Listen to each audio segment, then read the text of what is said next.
Hi everyone, and welcome to, for us, this evening's webinar session. And thank you so much for your patience. I see we're a couple of minutes off the time that we were going to start. I think we've been so engrossed in watching the charts, and then of course we had a couple of minor technical hitches. So anyway, thank you so much for your patience and for coming along this evening, or if it's afternoon where you are, it could even be morning.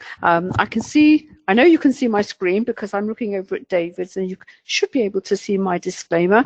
I believe the recording up and running, David? Yep, recording's up and running, so we can crack on because as you've probably have seen from your charts, although it's technically a public holiday, I believe, in the States, it's Veterans Day. Goodness, things have been moving. We've had some dramatic moves, really, in all sorts of markets today. But before I start, can I just quickly come regularly, but please, it does bear repeating, this can be hugely risky. And you should never ever think of entering these markets with money that you cannot afford to lose. So before I start, let me just pass over to David and let him say hi as well, because I know he's also been engrossed in some charts as well. I think pass back to me. I've got a couple of things I want to say, and then we'll get straight into it. Thank you, darling, and a very warm welcome to you wherever you are in the world. Great to have you come along to us, and I hope you enjoy the session. If this is the first time you've, sorry, I'm just going to drop my mic a little bit.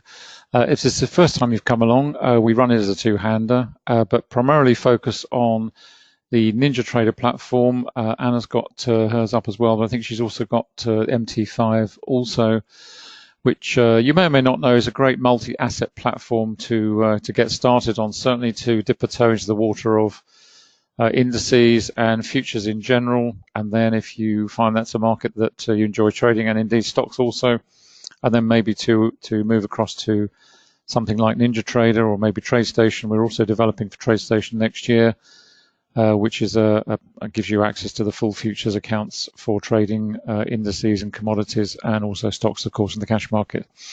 If you have any questions, please just drop us in the chat box, drop a line in the chat box, and we're happy to answer them there.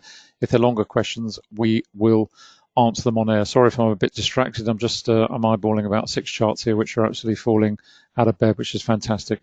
Pass you back to Anna, and we will get going. And just as I said, because it's quite unusual actually at this time to have markets quite so lively, and especially today is, as I said, notionally a national holiday. For those of you who've not come across before to this session before, essentially what we do, what David and I try and do, we do a couple of things. First of all is we look at the practical application of volume price analysis at the live edge of the market. Yes, we do look at historical charts, because historical charts can tell us so much. Charts, we have repeating patterns, repeating combinations of volume and price, and we can look at those in, as I said, historically, but we also look at the live edge of the market. And as I said, in this session, it is with the NinjaTrader platform primarily, and we will be focusing on the indices, the stocks, and commodities. We really don't do any Forex at all. Forex is for tomorrow's session. And the principles are all in this book, The Complete Guide to Volume Price Analysis. I know we have a lot of attendees of traders who've actually read the book, and it's lovely to have you join us and tell, you always say such nice things as well. The book has actually now been accompanied by a companion of actual worked examples. These are over 200, again, drawn from stocks, indices, and some commodities as well. There is a Forex one, but that is completely separate. And as I said, we focus on the application of volume price analysis with NinjaTrader. And we actually, the NinjaTrader package the NinjaTrader is the platform, but we also use it in conjunction with some tools that we have actually developed. We developed them for our own trading, and you'll see them in use. And they help us, they support the volume price analysis methodology in the sense that we have an indicator for a support and resistance. And we have several, we have more than one indicator for support and resistance. Support and resistance is a hugely important element of VPA. And also with the volume, we have an indicator called the volume point of control, where we have volume, price and time. But the best way to see that is to actually look at them on the chart. And the package of indicators that we use for Ninja, we call the Essentials package, and it's as you can see there, it's 749. And I'll go over to Quantum Trading, which is the company that we have that develops the indicators, that is our company, and we sell it under the Quantum Trading brand. And I'll just show you where you can find out more information, videos, support pages, etc., etc. So I'm just going to take that down for a second. Quickly, this is the Forex Factory today, as you can see. National holiday in Canada and the US. Very little very fundamental news in sense of you know, what perhaps should be moving the market. We've practically finished with I think we have finished with earnings seasons over in the stocks, but boy oh boy, as I said, so much has been moving, and it really has centered certainly in Forex. Here we have the Dixie, the dollar index, and we can see here it's had a very, very big up day, coming up to a very important level. This is another indicator that we've developed, the Camarilla indicator, again to help us with important support and resistance levels at 97.44, and we'll look at the index in a little bit more detail tomorrow, obviously, when we look at Forex. And most of that gain today has been on the back of, obviously, next month. I think the last 3 or 4 years, the Fed has always hiked interest rates in December, and a lot of Fed people coming out saying that, you know, that there's going to be more rate hikes to come. Now, what that has done is the market is really believing that they will actually go through with that. So you're going to get a divergence in terms of monetary policy between the US and other countries, Europe, Great Britain, where interest rates are very low. So you're kind of coming back to what's called the carry trade. And I think I actually saw a headline from one of the sites that we follow saying, you know, is the dollar now back as a carry trade where you actually earn on the differential? So a very strong dollar. A strong dollar has all sorts of implications for commodities, which is why we're going to look at oil, and we're going to look at gold. Traditionally, when you have a strong dollar, those commodities tend to fall, but it also has a huge impact with regards to stocks, particularly stocks in the US that earn abroad, because a strong dollar means that their exports are going to be more expensive. So can I just go over a couple of things over here, David? Is that okay? I'm just going to bring my charts over. David's going to look at the indices in more detail. There's a couple of charts I want to bring over. Those of you who've been coming regularly will know that GE is one that we have been tracking, certainly. Well, we tracked it originally this time last year when we were looking, when we were putting together the examples in the book I mentioned earlier. I think a few weeks ago, I actually read a little bit from the book. If you haven't got the book, it basically said, I think this time, was it this time last year we were looking at it? I was looking at the chart and was saying, looking ahead, and that it was already looking very, very bearish. A few sessions ago, someone asked, was it in an accumulation phase? I think when it was sort of up here somewhere. And last week we looked at this particular candle. Let me just put my crosshair up because I don't think my pointer works very well. This candle here, as we looked at here, this is a fantastic VPA signal when you're in a downtrend, and it's a great re-entry signal because it tells you that there is more bearish momentum to come, and we certainly have had bearish momentum on rising volume. Then we had a little sort of a little bit of short covering there, but you can see here the volume was nothing, the tiny little candle. What happened? Downside and rising volume, and now the stock is down to, goodness, 797. Now, to give you a perspective of the value, if you like, of this stock, because let's talk about investors for the time being. As an investor, when you look at a chart or you look at a stock, you're not looking to, you're always looking to buy something that is of fair value, that is going to produce a return, a capital return. So when you see a stock that, like, such as GE, now trading in single figures, the temptation is to think, oh, great, it's so cheap. It has such a provenance, it has such a legacy in the US that you think, my goodness, now that may be the case. And when you look at something like the yearly chart, just to give you an idea of perspective, let's see the yearly chart. I don't have a lot of bars here. You can see this used to be a $60 stock, and my data only goes back down 1996 here. And look at where it is now. A stock can go to zero.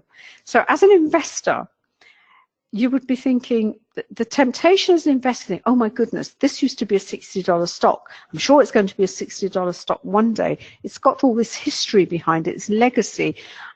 When is it a good time to buy? And this is where something like a methodology such as a volume price analysis, it will tell you where, has it reached a bottom? And as I said, in answer to the person who asked us a few weeks ago, had that bottom been reached? And David and I said, no, it hadn't.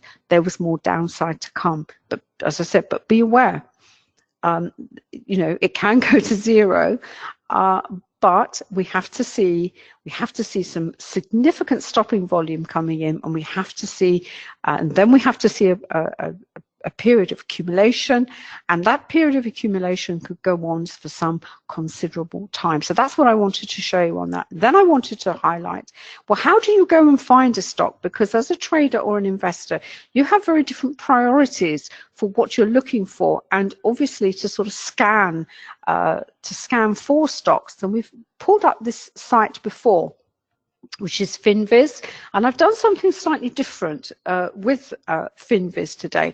What I've done is, all I've looked at is change. David and I have always used this kind of 2% rule as a rule of thumb. It's not a fixed rule, and you can either go something that's gone down 2% or up to 2%. We just looked at down 2% because stocks fall an awful lot faster, and it's nice to sort of see periods of accumulation. If you were an investor, you would be looking for maybe, when has a stock reached a point where it's gone into accumulation and maybe it's about to turn higher. But what I've also done is I've actually added this additional signal, which is unusual volume. And I don't know how they calculate this unusual volume, but let's just take it on its face value. And it's really thrown up some really interesting stocks. Not a huge number, but the one that caught my eye was this one, Lamentum. And I must admit, quite honestly, I didn't really, know too much about it. But those of you who have been following the news today will know that it's actually connected to Apple. I believe it's one of their suppliers. And boy, this is what happened. This is what's happened today. That's why it came up as not only as 2%, but as unusual volume. And we had this massive gap down. I think it's been dragged down. It dragged down Apple, so I understand from what I've read. I believe they make the lenses on the camera for facial recognition. And I think what they said was in their projections, they didn't appear to have such a huge, that there was going to be some kind of slowdown, and the market has taken that. Well, if there's a slowdown in what you're producing, is that going to cause a problem with Apple? And I think Apple's had a big fall on the result of that. But my point is this, that is a piece of fundamentally driven news. The fundamentals behind this stock has helped to drive that. But what the volume has done, the picking up the unusual volume and the 2% change, that has also given you the heads up that something is afoot in this stock. So when you're putting together a scanner of some kind, whether it's with Finviz or something else, have a look at unusual volume, because unusual volume happens for a reason, and it's one way possibly, either as a trader or as an investor. But I'll get David to explain that in a little bit more detail as we go along. Is there anything you want to say about this chart, David? Are you happy with that? Okay, fine.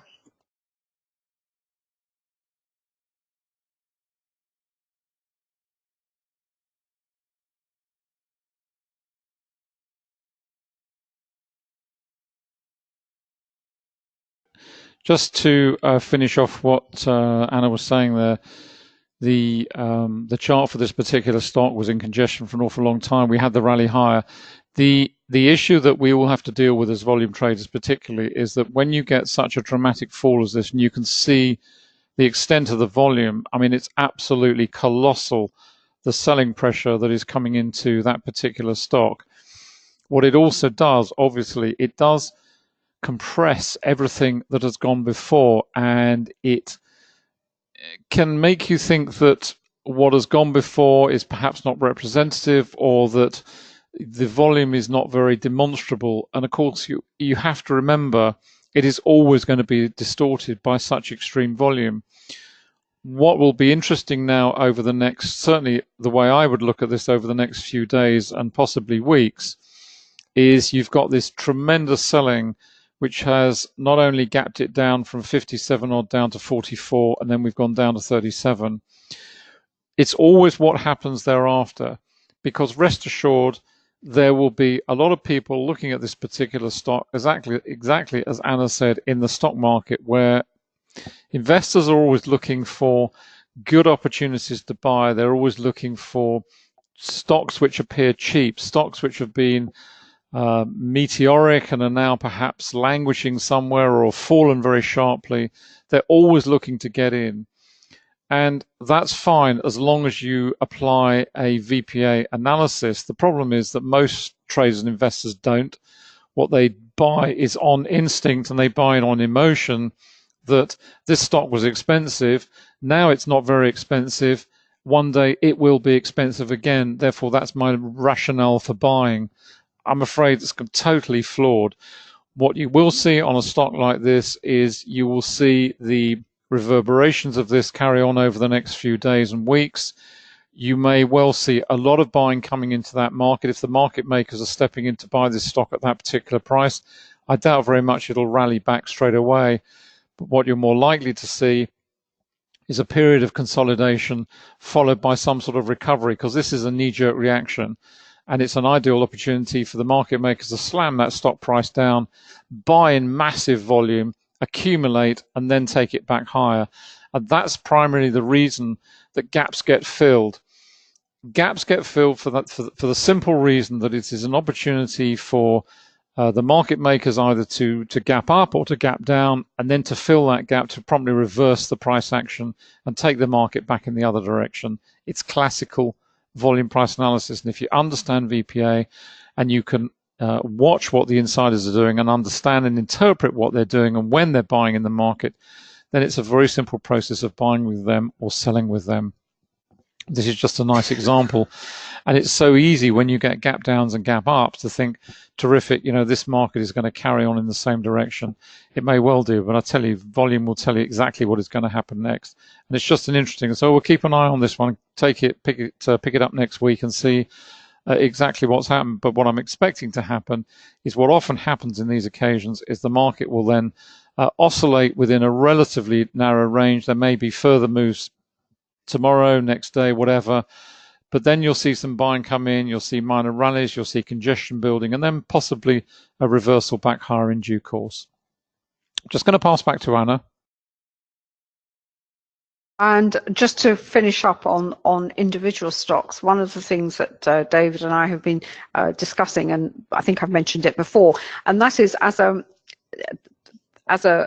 investor, as I've said, we've kind of laid out how most investors approach the stock market, what they're looking for. But as a trader, to trade stocks, there are a couple of different ways you can do that. You can, as I said, if you can day trade stocks, and plenty of traders do, but the amount of money that you need in account is it's reasonable. It's much more that you can get away with in perhaps the forex market. So one of the things that we are contemplating is perhaps introducing into these sessions is, I know a lot of people like to do options. I mean, you may have heard us speak before of our own experience of options on covered calls, but ours was a buy right strategy, in the sense that we actually bought the stock at the same time.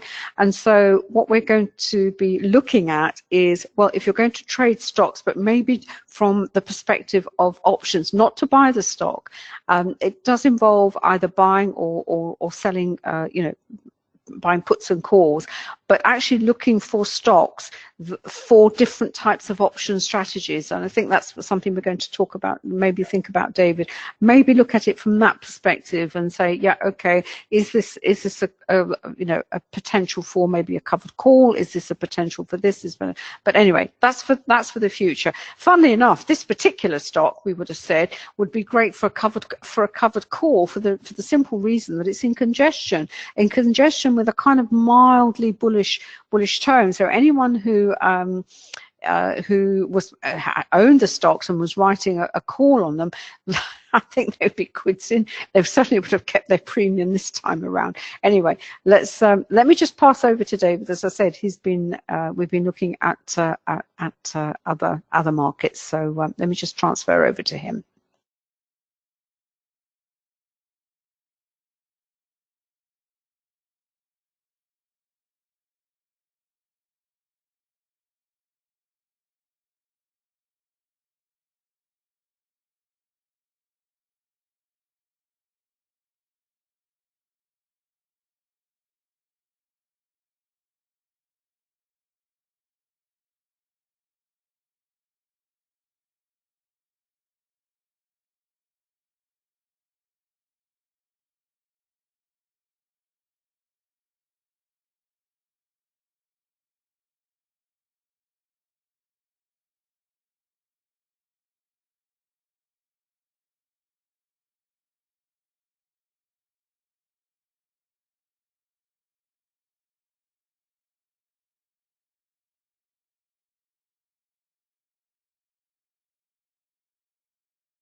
Apologies, it always helps if I turn my microphone on, I find.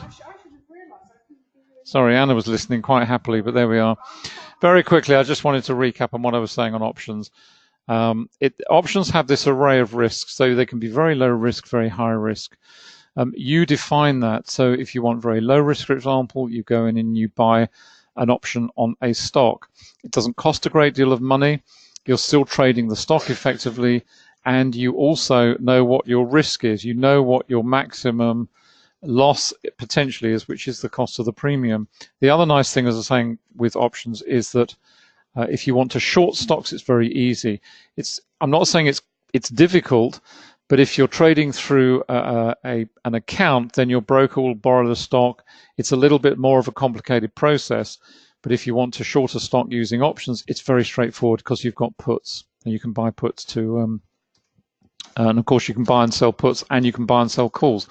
You are literally unlimited in the tactical approaches, and in fact, on the interactive one of the interactive brokers accounts we have, they actually create the tactics for you. You select whether you're doing a straddle or a strangle or whatever it may be, and they will construct that for you around your particular instrument or market rather that you're trading. Okay, I've got oil up here. This is the CL contract, the WTI contract, the December contract right now. Top left, I've got it on 3 minute. This is on the tick speedometer. So this is delivering our optimal tick setting for the tick chart, which I've got running over here. And oil has just been a no-brainer trade. This is the tick chart right now. This is over on Renko, similar sort of look and feel. There we go. It's just relentless at the moment, getting a little bit of bounce higher on this very fast tick chart and also on the ticks on the Renko. But it has been relentless, and this has been relentless not just in the intraday basis but also on the slower time frame. It really has been one-way traffic. There's nothing to really think about here. You've got to deal with obviously the reversals and the pullbacks, but if you're trading on an intraday basis, it's just bearish at the moment for the time being, and has been for the last few days and weeks. It's just one of those trades that just keeps going. But what's interesting, sorry, just to recap down here, I've got the 15-minute. This is on the YM. Sorry, I've got that unlinked at the moment. Let me just link that chart so that it's there we go. That's that one. Let me just link that. There we go. There we go. Right. Now they're all the same. Sorry, we had the. Oh, sorry, I'm on the wrong one. There, that's the one I wanted. Sorry, there we are. This is CL. This is the oil contract on 5-minute, and over here I've got the equivalent on the 15-minute time frame. So basically, this is all oil. We've got the 3-minute. This is delivering the tick speed settings for over here on the tick chart. Then I've got the Renko running here as well. Down at the bottom, I've got a 5-minute time horizon. Over here on the 15-minute, I've got the 15-minute time horizon, all for the oil contract. And as you can see, it has just been relentless. And it's really a classic example of using all the mechanisms that you have to help to keep you in a trade once you've got one of these very strong positions. If I just explode some of these up, this is on the Renko. I've got this set on the 1-minute. I'll just see what the setting is now. This is now going to open. This is telling me to open right now a 7-brick Renko chart, whereas before I had an 8-brick. Because when you're trading in a session, these dynamics change the whole time. And it's one of the fallacies that a lot of traders believe, that once they set their Renko chart, which is a non-time-based chart, to a particular setting, then that's it for the session. And of course, that's not true. It changes the whole time. The market speeds up, it slows down, it has momentum. And I've currently got this set to 7. This is done automatically. This is delivered through the Renko optimizer. It tells you automatically what is the optimal setting for this particular market at this particular time of the trading day. And what it's saying here is we've got this set to 7. And what that means in terms of the oil contract is that is 7 cents on the barrel. So each of these bricks is worth 7 cents right now. I've got the trend dots on here, which are helping to give us a heads up on what is going on. You can see red right the way through. We're now starting to see a little bit of transition. We've got the trend monitor here, which is on bright red, which is helping to keep us in through these minor pullbacks that you see, where the trend dots go to a dark gray. Then we get a little bit of blue come in here. We've got a pivot formed to the upside. We had a pivot to the downside congestion phase. We had this quite strong level of potential support built here, which was then breached, and now we're moving down towards the next level. So that's on the Renko. If we just head over to the tick chart exactly the same. Just pop that up full size. Exactly the same principles. It's a non-time-based chart. So whenever, up here we've got 1,597 ticks. So when 1,597 ticks go through the market, each of these candles is then formed.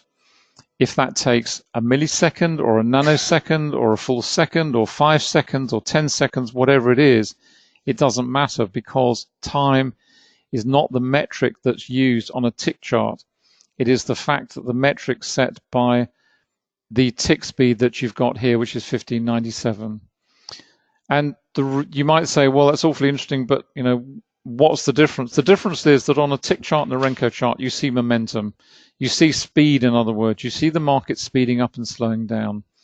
And that's what, I suppose, differentiates it most strongly from a time-based chart, because you don't see that on a time-based chart. All you see on a time-based chart might be volatility, oscillations, whatever it may be. You never get a sense of speed. You never get a sense of momentum, and that's what you see on the tick chart. Once again, the trend monitor's holding us in.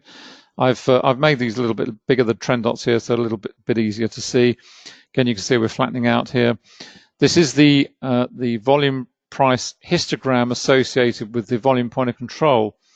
The volume point of control, this yellow dashed line, is the fulcrum of the market. It's like a seesaw, if you will. That is the point at which the market came down, and then it went into congestion phase, and the volume over here was building and building all the time as we're in the congestion phase.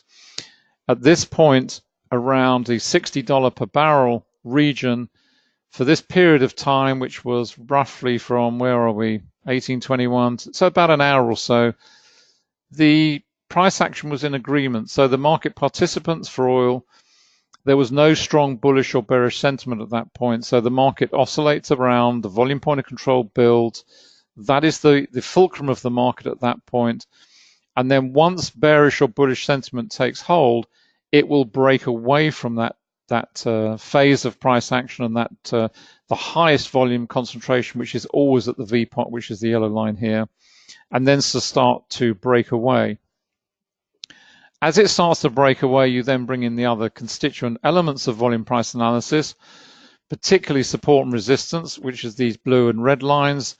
This is the wider the line, then the more sustained, the deeper, if you like, is the resistance and support.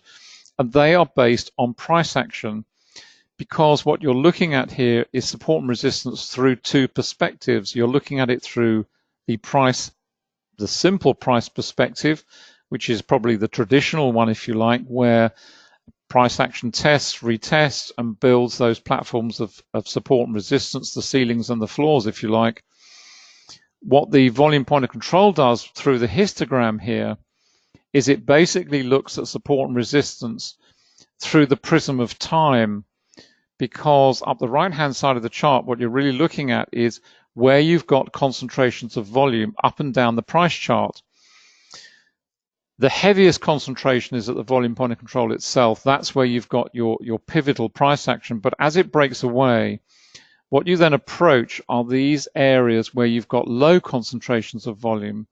And the important thing as far as a trader is concerned is that they are important, because if the market has not considered these important regions of price in the past, two things become self-evident. First, it's unlikely they'll consider it important now. And secondly, there is very light volume in those regions to cause the market to pause. And that's the key point. So when you're looking at these regions, if, for example, this market suddenly started to rally and goes back towards the VPOC, then the first thing you expect to happen at the VPOC is you expect some consolidation to follow, because once you get to this region here, there's an awful lot of traders who've got stuck in positions there. There's an awful lot of orders will be hanging around here. There is a reason that the price will move into congestion at that point. If the market then breaks to the upside and maybe got to this region here, then as a trader, you should be thinking to yourself, happy days. Why? Because we're breaking away to the upside. We've got very light volumes around here. We don't expect the market to pause very long here, certainly from a volume perspective at any rate. Now, you may have regions of price resistance and at that level, but certainly just looking at this chart as it stands at the moment, if the market did break through here, there's very little in the way of price action over here. We could probably pull it over a little bit further. The bulk of the price congestion is up here, but certainly in terms of volume congestion, you've got very little here. So you would expect this market to actually go through here pretty quickly, provided it's supported by volume, which is supporting the price action. Let's just drop that out the way and see what's happening. We're on a little bit of a pause here. The reason I left this up at 1597 tick is because what you're actually seeing here, we're coming to the tail end of the US session. You're starting to see tick activity fall away, and you're starting to see that reflected over here on the tick speedometer. So if you were trading this right now, you would want to adjust this either to, it's just changed as I'm talking, but you'd either change it to this figure of 987, or if you actually want to run it at the actual speed, you'd put in 859 or 860 here. This change is literally second by second, as you can see, and it's the reason that we put this number in, which means you don't have to change the tick setting quite so often. If I'm trading this on Globex, where the markets are not moving quite so rapidly, I will tend to use the actual. If I'm trading with the live markets, we've got the physical exchanges running alongside the electronic, then I'll tend to use this number here because it doesn't move quite so frequently. But in the time we've been on air, this number here has moved up to, I think it was 2,500 or 3,000 ticks, particularly when we were moving into this region here of green, because what this is telling us is this is high tick activity.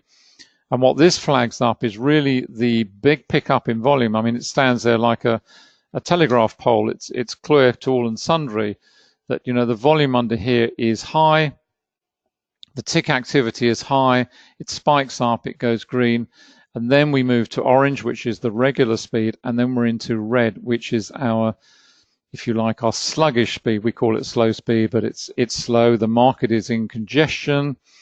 The volume here is telling us we're in congestion. It's fallen away. So the participants are not taking part of that particular type. Then we see a pickup in volume, classical waterfall sort of type price action here. The market rolls. We've got widening spreads and we've got rising volume. That is absolutely classical waterfall, what I call waterfall price action. The reason we call it a price waterfall is simply that that's what it looks like. It looks like a waterfall. We've always called it that.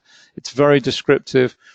And this just confirms that we're in a bearish phase. We've got rising volume and falling price action and widening spreads, because that's the perfect combination. Because markets take effort to fall. They take just as much effort to fall as they do to rise. We've said it many times before. We say it in the education program that we run. We're all familiar with gravity. We all understand the principles of gravity. To get something off the ground takes effort. But it's also true that it takes effort for a market to fall. It has to. It has to be volume driving that market lower. If there isn't, it's not going to go very far. And that's the case here. And it's beautifully just demonstrated here. What we've also got here, I'll just pop this up a little bit better so maybe you can see it. Just pull that up there. You can start to see, you see this rally here, and you see the volume falling away. You think, is this market going to go far? No, of course not, because the volume is falling away. For a market to rally, you want to see rising prices, rising volume. For a market to fall, you want to see falling prices and rising volume. Same principles apply. But we're coming to the end of the session, so it's going to be no surprise. We'll just go back to a conventional time-based chart. There we go. And we're now moving into congestion phase, which is what we expect to see at this time. It's just coming up here. This is 9 o'clock our time. So, you know, we're in the last sort of session of the physical exchange being open in the US markets. We're just coming to the end of that. It's no great surprise. We're coming to the end of this dramatic price action for the time being. Anna mentioned on, I forget which chart it was, but it was certainly one we looked at last week. She mentioned it earlier on in this session. If you find yourself in a situation where, and this is a good example, you're not a breakaway trader, you like to trade trends, which is fine. You see this trend developing, but for whatever reason, you're not entirely sure that you want to get in at that point. And, you know, the market's gone a decent way, and then we get our congestion phase building. And at this point, you're starting to think, well, you know, is this a reversal? Maybe not. I think it's, you know, I think the market's got to deliver some more bearish moves yet, but I don't know where to get in. These are the sorts of points.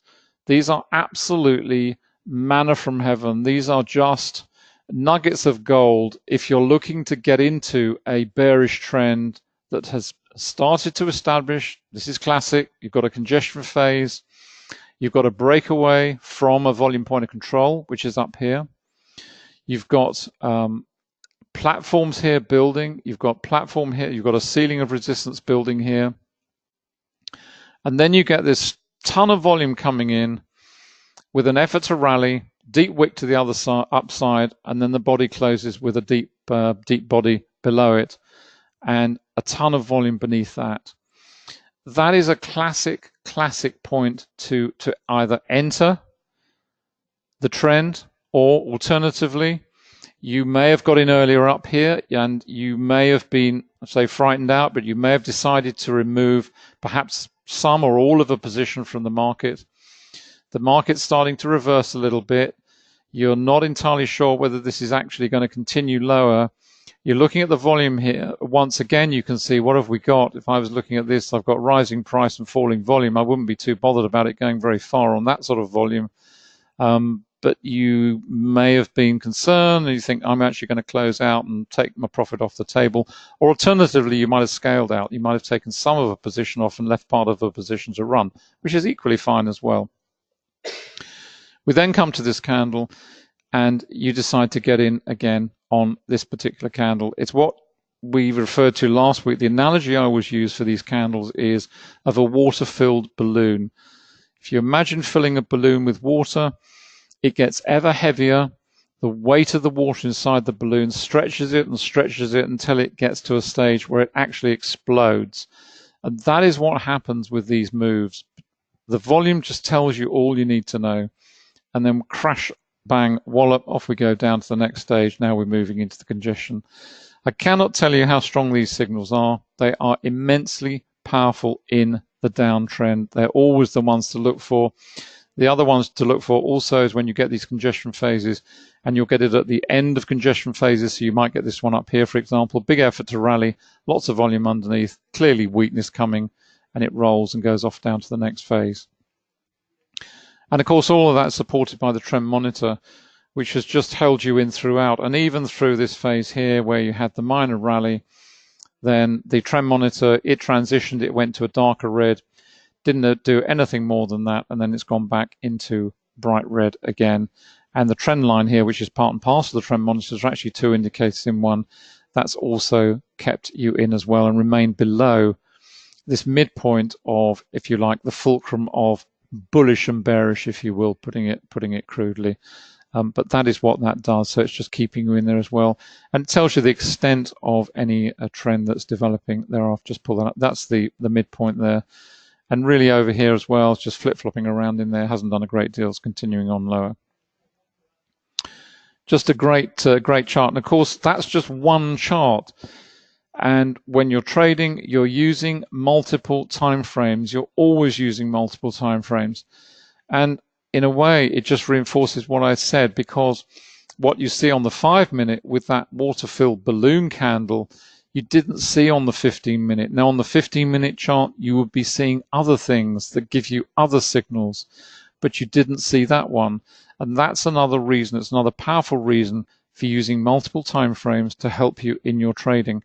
And what I would also urge is that you also use non-time based charts, because they're great at, particularly the Renko, for example. If you find time-based charts a little bit noisy, the Renko will smooth that out, and it will also help to keep you in through positions, and also give you a heads up as to, you know, the congestion phases. It's much more structured, a Renko chart. It's you know, you don't get, that's the tick chart, sorry, apologies, let's just move back to the Renko. You don't get the spiky price action, which we use obviously for VPA trading, which we need because wicks are the most important, certainly one of the most important elements of VPA analysis, if not the most important. But what the Renko chart does is it smooths that out for us, and it gives you a much more even-tempered and even balanced approach to the price action, and just smooths everything out for you. The trend dots work great, the pivots work great, the trend monitor works great with it, the accumulation distribution indicator. We can have all the indicators on here if we wanted to. They all work in exactly the same way. That's oil. I mean, it's just been, no trading is easy, but I would say trading oil right now is straightforward. Now, the caveat to that is that whatever market you trade, and perhaps Forex is the most complex, but whatever market you trade, if you're trading stocks, whether you're a day trader, whether you're an investor, you've got all the issues of earnings to deal with. Anne has highlighted Apple and associated companies. You've always got something to deal with. It's never ever straightforward. You know, oil, yes, you're trading a single entity, but then you've got to deal with OPEC. And it was interesting, I saw the headline flash through on from Forex Live, whether it's true or not, about OPEC cutting supply. Rest assured, they will be concerned at the current move in oil, which, let's be honest, Some of it is driven by the move in the US dollar. Not all of it, but some of it is, because if you're trading commodities, you've got to know what the dollar's doing, because if you don't, you'll get burned. It's a simple fact of life that whatever you're trading, you've always got to be aware of what is going on in terms of that particular market and the influences that play in that market. And whether you trade Forex, which is complex, God knows. If you trade stocks, you've got to worry about earnings, you've got to worry about analysts, you've got to worry about associated markets. If you're trading oil, it's OPEC. What are OPEC going to do? Are they going to step in? Are they going to implement some sort of targets, cut supply, manage it? I mean, last week we had a huge build in oil. And of course, the weather could play a part. When we come into this part of time of the year, you naturally expect oil prices, or rather oil demand, to increase, because if it's a cold winter, that's what happens. That plays its part as well. So there are many influencing factors in all of this, and not least of all, it's also influenced very heavily by the politics of OPEC and their ongoing battle over managing their traditional supply and traditional member states against the increasing cost base, which is falling the whole time, of delivering the alternative energy sources coming out of places like the Alberta Sands and many others, which is starting to impact traditional reserves and traditional extraction, which is expensive and becoming ever more so in extracting the oil that is there. So there's a whole raft of issues surrounding oil, but I would say certainly over the last few days and weeks, it has been a pretty straightforward trade. But that will change. Rest assured it will change, and it may change very quickly, but it will change. So it's just make hay while the sun shines. Everything's lined up at the moment. It's the sort of day where you just make money. It's as simple as that. I'm going to pass back to Anna.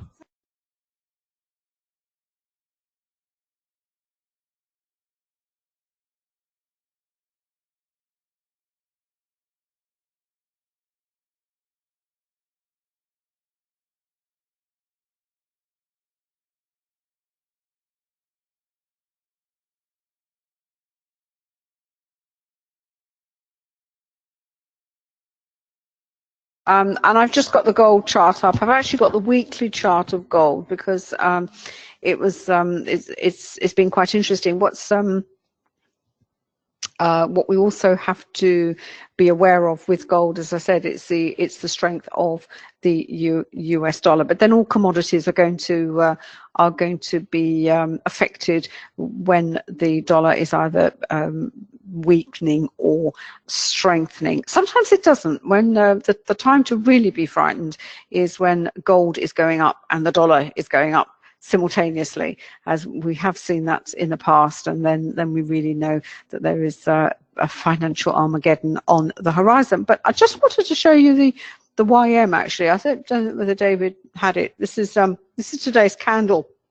Huge fall, and it's actually gone back down to the volume point of control, which is about the 25,300 mark, which is this big yellow line here, which is a very strong platform of support. You can. Oh, sorry, my cursor not working properly. Okay, you'll be able to see it there. That's the big, the hatched, the deep yellow line there. Hopefully you'll be able to see that. So it has found some support there. But what's interesting is if you look at the volume profile beneath that candle, it's a very widespread candle. But the volume underneath it. A couple of things I've read today is obviously with markets, they are open and they're not open. That around when you have these holidays, and you can get these extreme price moves, and it's all a bit it's sort of not very liquid. So you are getting an exaggeration in price moves, but not really supported by the volume either. So we'll have to see what happens tomorrow. But if you look back to the previous candle, that's Friday's candle, and you look at the volume under that and the range of that candle, and then you look at Thursday's candle. We saw last week we had a huge update on the Wednesday. Then we came to the Thursday. We had a reasonable amount of volume go in, but look at the compression that you have in that candle. As I said, looking back to what has happened in the past, looking at historic charts is a great way, when you looking for these anomalies. If you want to define volume price analysis, it's look at it from two perspectives. It either has to validate a move in the sense that you want to see rising prices, rising volume, falling prices, rising volume as well, or you're looking for an anomaly. That doesn't look right, and it's sort of a bit of a red flag, and you think, something not quite right there. So it fulfills both those functions. So I just thought it'd be interesting to see on the YM. Anything you want to add to that, David, or is that okay? No, that's it. I know we've had some questions, so thank you so much for putting your thoughts and your comments into the chat box. Just in case some of you perhaps missed them first time around, I'm never actually certain with GoToWebinar is whether any of you can actually see each other's questions. We try and keep them. I think we've ticked the thing at the back end of GTW so that people can see other people's questions, as it were. But if you haven't been able to see them, do let us know, because David and I have been on a couple of webinars lately where they use GoToWebinar, and we saw nothing. The person leading the webinar said, "Oh yes, I've had all these questions," and I'm saying, "Well, where are they? Because I can't see them." So hopefully you will have seen each other. No, I just some. Okay. Well, thank you so much, Frank. As I said, it's we always make this assumption that everybody is seeing everybody else's, and so I think we'll have a word with them, and we'll see what the outcome is. There was one question there. I think Sam asked about today's volume, and I went back and say on the volume profile. How do you? Let's see the question again. Let me see. Hold on. If I can get this to work. Have you got it? How many days back do you look to accumulate your volume profile? Do you want to answer that, Dave? I went back and said, well, do you mean the volume on the histogram? Because we look at volume. Can you see my cursor move, David? It can, if it's in the wrong place. Oh, it's in the wrong place. Right. On the right-hand side of the chart, you'll see this histogram on the vertical. That's on the volume. That's on the VPOC, the volume point of control. And you have high volume node. That has a defined look back period on it, but the up down volume there, that's just the one that's reported on a daily basis. It's whatever time frame that you have there. So I hope that answers that question. Any other question you want to answer? That's it. Fine. Brilliant. Just quickly, let's go back to, here we are. That's it. This was something that came up, and I didn't mention it. We do actually have what we've called a VPA room. It's like a chat room, and a lot of our Forex program students, traders come along and either just see what's going on or participate. But it's actually open to anyone who's interested in volume price analysis. So we've got some stock traders in there, we've got oil traders, we have all sorts of other. Some people have the indicators, some people don't have the indicators. We're not, when it's very much an open forum.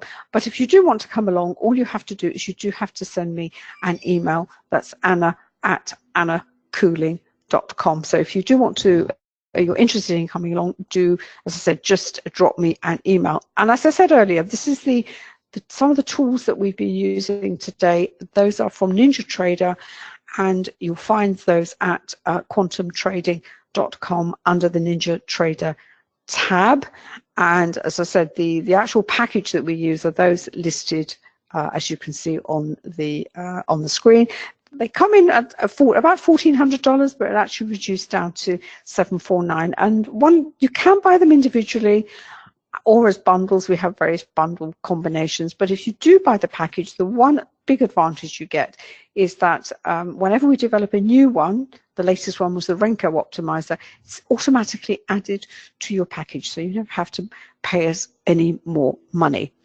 And finally, before I lose my voice, if you do want any more information, either helpdesk@quantumtrading.com or david@quantumtrading.com.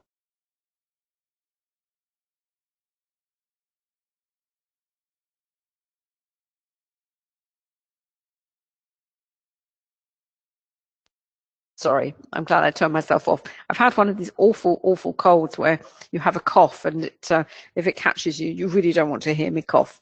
Right.